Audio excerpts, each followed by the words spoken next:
김종인 불참에 김성태 사퇴까지.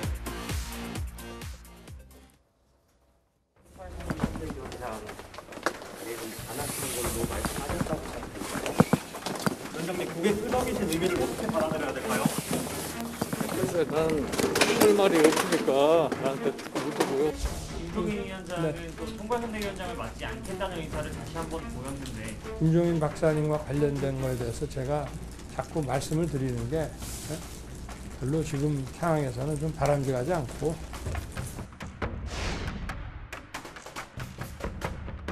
김경준 위원장님 만나셔서 역할 조정에 대한 논의는 특별히 무슨 역할을 조정하고 이런 문제는 없을 것 같은데 네. 저는 그건 잘 모르겠습니다.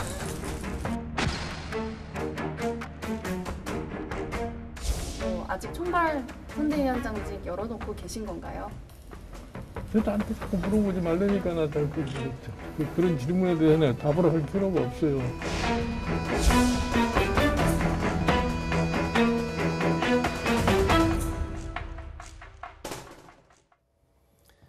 윤석열 후보 선출 이후 20일 넘게 선거대책위원회 인선 문제로 진통을 겪었는데요. 어제 국민의힘은 김병준 상임선대위원장 체제로 시동을 걸었습니다. 그동안 말을 아껴왔던 김병준 위원장은 윤석열 후보와 면담을 한 뒤 기자회견을 자처했습니다. 두 사람의 목소리 같이 들어보시죠. 윤석열 후보 같으면 이분 모시고 무엇을 하든 도와야 되겠다라는 생각을 했습니다. 그래서 상임위원장직을 수락을 했고 또 열심히 할 생각입니다. 제가 가지고 있는 모든 것을 다 이번 선거에 쏟아부을 예정입니다. 대선 이후에 선출직과 임명직 공직은 일체하지 않을 생각입니다. 김종인 위원장이 어떤 입장을 가지시든 간에 지금 선대위가 그냥 손 놓고 있을 수만은 없는 입장이고 아무것도 못하는 건 안 되지 않습니까? 선대위는 선거에 관한 어떤 중요한 그 협의와 의사결정을 이제 하는 그런 기구니까 글쎄 역할이라는 게 뭐 중요한 문제에 대해서 같이 협의하고 논의하는 뭐 이런 거기 때문에 특별히 무슨 역할을 조정하고 이런 문제는 없을 것 같은데. 하동대 기자. 예. 김종인 전 비대위원장은 총괄 선대위원장을 맡는 조건으로 김병준 상임선대위원장의 사퇴를 요구했던 걸 알려주고 있는데 결국은 윤석열 후보가 김병준 상임위원장 손을 잡았어요. 잘한 결정인가요? 뭐 잘했다, 뭐 잘못했다 이렇게 얘기한다기보다는 어쩔 수 없는 결정이라고 봐요. 왜냐하면 지금 무려 후보로 확정된 지 3주 동안이나 김종인 위원장을 이제 총괄 선대본부장으로 모시는 노력을 계속 해왔는데 그때까지 안 되니까 이제는 사실은 이제 대선 후 선거일이 한 100일 좀 더 남았잖아요. 오늘 102일인데 예. 그러니까 어쩔 수 없이 이제 개문발차라도 해야 되는 거 아니냐 하는 데서 어쩔 수 없이 그렇게 한 것으로 보이고요. 사실 이제 이 문제를 해결하려면 김종인 전 비대위원장이 자기가 스스로 결단을 해야 될 것 같아요. 지금 이제 윤석열 후보 입장에서는 이것 때문에 선거 캠페인도 시작을 못했고 또 그리고 사실 선대본부를 전체 제대로 지금 꾸리지도 못한 상태예요. 사실 지금 보면은 종합상황본부장도 아직 확정을 못했고 그리고 비서실장 자료도 사실 비어 있는데 이런 등등도 아직 남아 있는 상태고 그러니까 얼마나 여러 가지 마음이 이제 급하겠어요. 그래서 어쩔 수 없이 지금 한 상태다. 그래서 제가 보기엔 아마 12월 6일 날 중앙선대본부 발대식이 있다고 그러는데 그때까지는 아마 기다리지 않을까 이렇게 예상이 됩니다. 네. 김종인 전 비대위원장의 선대위 합류는 무산된 게 아니냐 이런 전망이 나오는데요. 김 전 위원장은 선대위에 불참하냐라는 질문에 고개를 끄덕이기도 했습니다. 영상으로 만나보시겠습니다. 아직 총괄 선대위원장직 열어놓고 계신 건가요? 나한테 자꾸 물어보지 말라니까 나 그런 질문에 대해서 답을 할 필요가 없어요.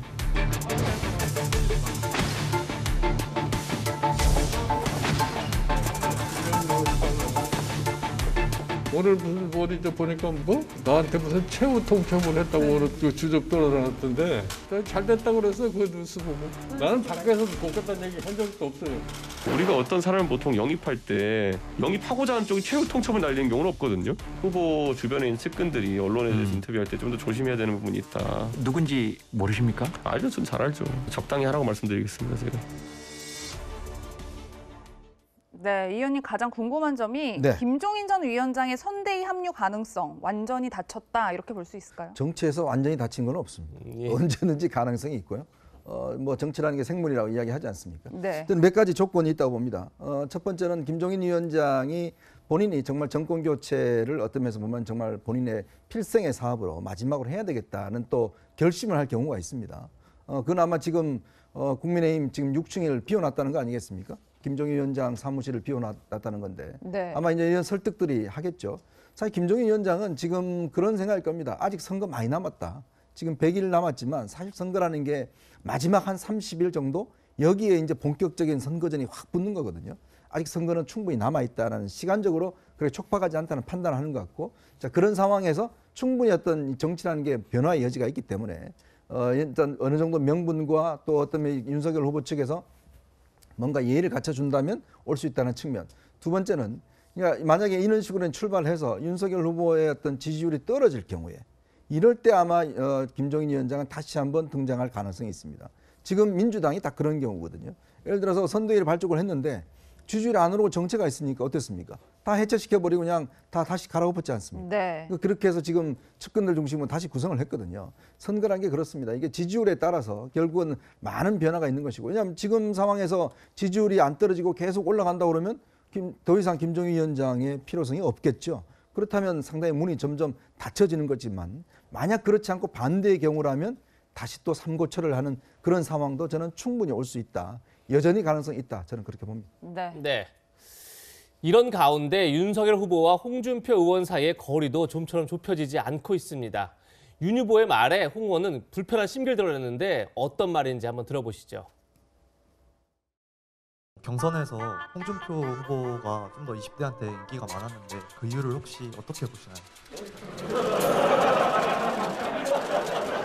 우리 홍준표 선배한테 좀 죄송한 말씀일 수도 있겠는데 우리 홍준표 후보님께서 그 말씀하실 때 보면 굉장히 귀여운 데가 있어요.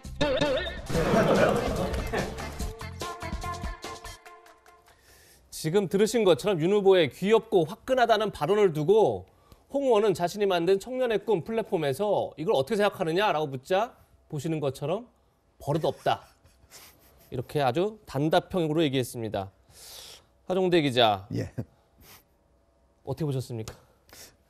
저거 이제 글자 그대로만 보면은 상당히 서로 버릇없게 둘 다 얘기한 것 같은 느낌이 있는데 사실 그런 건 아니고 사실 윤석열 후보 같은 경우에도 청년 세대에서 어떻게 홍준표 후보가 이렇게 20, 30대들한테 인기가 있었느냐 그 얘기에 대해서 얘기를 하면서 제가 이렇게 얘기하면 홍준표 후보한테 좀 죄송한 말일 수도 있는데 이렇게 전제를 깔은 거거든요. 예. 그러니까 이걸 무슨 귀여운 데가 있다 하는 게 되게 이제 사실은 나이 든 분이 이제 나이 어린 사람한테 이렇게 하는 얘기인데 그걸 어떻게 나이 6살이나 사실 나이가 많고 사실 사법 연수원 기수로는 9기수나 많거든요. 근데 검찰 같은 경우에는 기수가 한 기수만 차이가 나더라도 아주 깍듯하게 대하는 거니까 원래 아주 깍듯하게 대해야 돼. 어떻게 이렇게 얘기할 수 있냐 이렇게 얘기할 수 있지만 이거는 그냥 사실 아주 가볍게 이렇게 얘기한 거고 마찬가지로 제가 보기엔 홍준표 전 후보 같은 경우도 거의 다 버릇없다 딱 4글자만 썼지만 그게 그게 깊은 무슨 아주 자기 진심을 담아서 이렇게 한 것보다는 좀 똑같이 가볍게 아마 던져놓은 걸로 이렇게 보기 때문에 이걸 가지고 무슨 논란을 벌일 필요는 없다고 봅니다. 네. 뿐만 아니라 홍 의원은 청년의 꿈 게시판을 통해 이런 이야기도 했습니다. 총괄 선대위원장을 맡을 생각이 있느냐라는 질문에는 윤 후보와 저는 정책도 다르고 제가 할 일이 없습니다 라고 선을 그었고 김병준 위원장은 어떠냐라는 질문에 대해서는 잘 모른다라고 답했습니다. 그리고 또 한 누리꾼이 누구를 뽑아야 합니까? 라는 질문에 대해서는 이재명 후보가 대통령을 해서는 안 된다라고 이 후보를 저격하는 답변을 남기기도 했는데요. 최 교수님 이렇게 좀 답변을 보면 일단 홍 의원은 윤 후보와 또 선을 긋고 있지만 또 이재명 후보도 강하게 비판하는 것 같아요. 그렇죠. 그러니까 홍준표 지금 전 대표가 이재명 후보 비판하는 그냥 일반적으로 볼 수 있는 거예요. 당연히 비판을 하죠. 그걸 옹호를 하겠습니까? 그건 아니라고 봐요. 다만 지금 문제는 홍 전 대표가 윤석열 후보를 공격하는 게 문제라는 거예요. 그게 해결 안 되면 윤석열 후보 입장에서 상당히 부담이 될 수밖에 없어요. 예. 지금 같은 편이 돼야 되는데 같은 편이 되는 게 아니라 윤 후보가 대통령이 되면 불행해질 수도 있다 이런 말까지 하잖아요. 이거 빨리 끌어안지 않으면 사실은 20, 30대 지지층도 그렇고 또 어쨌든 홍 후보를 지지하는 분들을 끌어안는 데 상당히 한계가 있을 수 있어요. 그러니까 윤 후보 입장에서는 가능한 한 홍 후보를 끌어들일 수 있도록 홍 전 대표를 그런 방안들을 빨리 찾아야 된다. 그렇지 않으면 밖에서 저렇게 본인이 활동하시면서 자꾸 윤 후보에 대해서 부정적 얘기하거나 아니면 윤 후보에 대해서 뭐 디스를 하거나 이런 얘기가 자꾸 생기면요. 윤 후보 입장에서는 어쨌든 손해예요. 그러니까 홍 전 대표가 저런 행동을 하는 거 하나하나가 결국은 윤 후보한테 손해가 될 수밖에 없다. 윤 후보가 가능한 한 빠른 시간 안에 홍 전 대표를 모셔오든지 아니면 어떤 협력자로 만드는 그런 작업이 반드시 필요하다고 보여집니다. 네. 네. 이런 가운데 윤석열 후보는 내일 청년위원회를 출범시킵니다. 청년층 지지를 끌어내겠다 이런 생각인데요. 그런데 새로운 암초가 있었습니다. 직능 총괄본부장에 임명한 김성태 전 원내대표가 현재 딸이 KT에 특혜 채용됐다 이런 혐의로 재판을 받고 있기 때문인데요. 김성태 의원은 2012년 국정감사 당시에 이석채 당시 KT 회장을 국감 증인에서 빼주는 조건으로 자신의 딸을 KT 정규직으로 채용하게 한 혐의로 재판을 받고 있습니다. 1심 재판부는 입증할 증거가 없다 그래서 무죄 선고했는데 2심 재판부는 딸 KT 채용은 뇌물이다. 이래서 징역 1년에 집행유예 2년을 선고했습니다. 네. 현재 대법원 3심 재판 중인데요. 그러자 이렇게 놀라야 되니까 김성태 선대위 직능총괄본부장은 조금 전에 페이스북을 통해서 사퇴 의사를 밝혔습니다. 윤 후보에게 큰 누를 끼칠 우려가 있다. 백의종군하겠다 이렇게 밝힌 건데요. 어제 여권에선 윤 후보의 공정을 비판하고 나섰습니다. 그 목소리 듣고 이야기 이어가겠습니다. 윤석열 후보가 주구장창 외치는 공정은 선택적 공정입니까? 청년 실업이 심각한데 힘 있는 사람들이 자녀와 지인들을 특혜 입사시킨 것은 죽어도 용서가 안 될 행동이었습니다. 그런데도 버젓이 김성태 전 의원을 선임한 이유는 애초에 공정은 말뿐이라는 것을 반증하는 것이었습니다. 이제 윤석열 후보는 공정을 입에 올릴 자격이 없습니다. 윤로남부를 이제 멈춰 주십시오. 이현중 의원님, 네. 물론 조금 전에 사퇴하긴 했지만 네. 사실 김성태 전 원내대표의 이 딸 특혜 채용 논란은 뭐 새로운 얘기는 아니잖아요. 그걸 모르고 임명하지 않았을 텐데 그렇죠. 어떻게 봐야 될까요, 이걸? 그러니까 본인은 뭐 억울하다고 하겠지만 아직 이제 사법적인 절차가 남아 있지 않습니까? 근데 그렇게 뻔히 이런 문제가 있을 인사를 지금 임명한 거 이게 이제 저는 문제라고 봐요. 이거 뭐냐면 결국 지금 윤 후보 측에서 민심 감수성이 지금 굉장히 떨어지고 있다. 즉 민심에 대해서 인사라는 게 결국 국민들 앞에 어떤 노선이나 정책이나 이런 걸 좀 상징적으로 보여주는 거거든요. 근데 이 어떤 면에서 보면 이런 인사를 통해서 보여줘야 되는데 바로 며칠 만에 또 이런 일이 벌어지지 않습니까? 뻔히 예를 들어서 누구나도 다 이런 문제를 여당에 제기할 것이다라는 걸 어떻게 예상을 할 텐데 네. 문제는 그런 것들을 해놔놓고 지금 또 이렇게 돌려버리면 이게 뭐냐라는 이야기를 할 수가 있는 거거든요. 예. 아니 그러면 이게 처음 인사인데 사실은.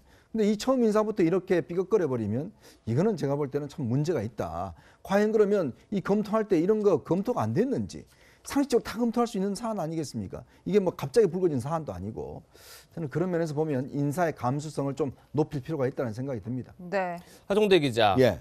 물론 조금 전 얘기한 것처럼 김성태 이제 전 원내대표가 사퇴를 하면서 어떻게 보면 이 사안은 일단 될 수도 있지만 사실 윤석열 후보 입장에서는 청년표를 얻는 게 굉장히 급한데 청년들이 가장 민감한 게 취업 문제란 말이에요. 그렇죠. 쉽게 청년표를 얻는데 여전히 걸림돌 될 수도 있다 이런 생각도 드는데 하 기자 생각은 어떠십니까? 그러니까 어쨌든 김성태 그 직능총괄본부장이 오늘 스스로 이제 사퇴를 했으니까 저는 잘 됐다고 봐요. 왜냐하면 지금 현재 김성태 본부장 스스로 아마 억울하다고 생각할지 모르겠지만 이게 이제 1심에서는 무죄하고 2심에서는 유죄로 바뀌었는데 네. 아마 그냥 그 얘기만 들으면 아 이게 유무죄가 대법원에 가서 어떻게 될지 모르니까 그 사람도 많이 억울하겠다 이렇게 생각을 할 수도 있을지 모르겠는데 사실 1심에서도 무죄를 냈지만은 이게 이 딸이 2011년에 사실은 파견 계약직으로 가가지고 2012년에 정규직으로 바뀌는 과정에서 부정 채용이 있다고 하는 거는 1심이나 2심은 똑같이 인정을 했습니다. 예. 그런 측면에서 그거는 명백히 공정을 해친 것이고 아마도 내가 본 윤석열 후보가 임명을 강요한 거는 이런 자세한 내용은 모르지 않았을까. 아 1심과 2심 서로 왔다 갔다 해서 그러니까 이거 3심에서 잘 모를 수 있네 이렇게 생각했는지 모르겠지만 내용을 들여다보면 이건 분명히 문제가 있는 거고 그리고 사실은 내가 보기엔 김성태 스스로 본부장이 그런 자세한 내용을 스스로 정확하게 알리고 그리고 아예 처음부터 임명을 하지 않도록 하는 게 오히려 옳았다. 지금 다만 어쨌든 임명한 지 이틀 만에 그래도 재빨리 스스로 사퇴한 건 잘한 것이라고 보겠습니다. 네. 네, 하정대 선임 기자는 여기서 인사 나누겠습니다. 고맙습니다. 감사합니다. 그럼 다음 세 번째 안 랭킹에서는 최근 나온 지지율을 집중 분석해 보겠습니다.